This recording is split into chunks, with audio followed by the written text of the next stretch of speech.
CBSE 2026 में ये question अगर आ गया तो 99% बच्चों से छोड़ कर आएंगे कि हमें पूछ सकता है कि cos 60 की वैल्यू निकाल दो, sin 30 की वैल्यू निकाल दो, कोसिकेंट 60 की, कोसिकेंट 30 की, सीकेंट की, किसी की भी पूछ सकता है और उसकी वैल्यू ज्योमेट्रिकली निकालनी है। तो हैक सुन लो क्या है। सबसे पहला काम, ऑलवेज टेक इक्विलेटरल ट्रायंगल। हमने एबीसी एक इक्विलेटरल ट्रायंगल ले ली।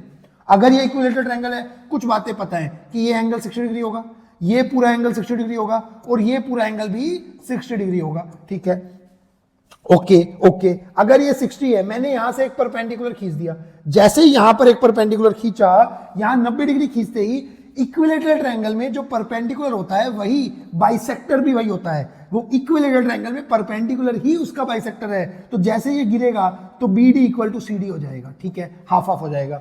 मैं मान लेता हूं ये साइड है A, तो ये साइड भी क्या होगी A। ये वाली साइड पूरी A है, ये A/2 और ये A/2 और ये परपेंडिकुलर भी है, ये बाइसेक्टर साइड का भी है और एंगल का भी है। एंगल भी हो जाएंगे 30-30। इक्विलेटरल ट्रायंगल में ये एंगल भी 30-30, सब कुछ यही होगा। ठीक है, आपने बस लाइन लिख के आनी है कि ABC is an equilateral triangle, so AD is perpendicular as well as bisector of BC and angle A। ठीक है, 30-30।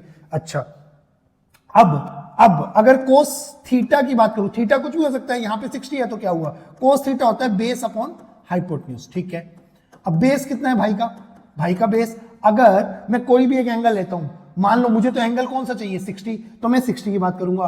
अगर कोस 30 होता तो मैं ये वाला एंगल लेता। ठीक है, अब मुझे ये एंगल चाहिए कोस 60 के लिए। अगर ये एंगल है तो इस एंगल के साथ वाला ये बेस और ये हाइपोटेन्यूज, तो ये बेस और ये हाइपोटेन्यूज, तो ये क्या हो जाएगा A/2 हाइपोटेन्यूज A से A कट गया, cos 60 की वैल्यू क्या आ गई 1/2। मान लो यही क्वेश्चन होता cos 30 के लिए, तो क्या होता, cos 30 के लिए ये होता।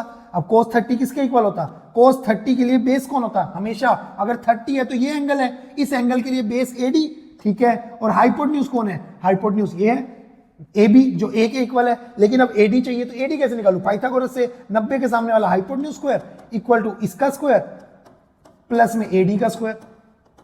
तो ठीक है, ये इधर आ गया A² minus A²/4 equal to AD square. तो ठीक है ना, ये कितना आ गया 3A²/4 equal to AD square. तो AD कितना आ गया, AD आ गया भैया, AD आ गया स्क्वायर, यहाँ के रूट हो जाएगा तो ये बन जाएगा 3 का रूट, A² का रूट A, 4 का रूट 2 अपॉन में A पड़ा है, A से A कट गया, क्या आ गया √3/2। तो अगर मेरे से cos 60 पूछता तो ये आंसर था, cos 30 पूछा तो ये वाला आंसर है।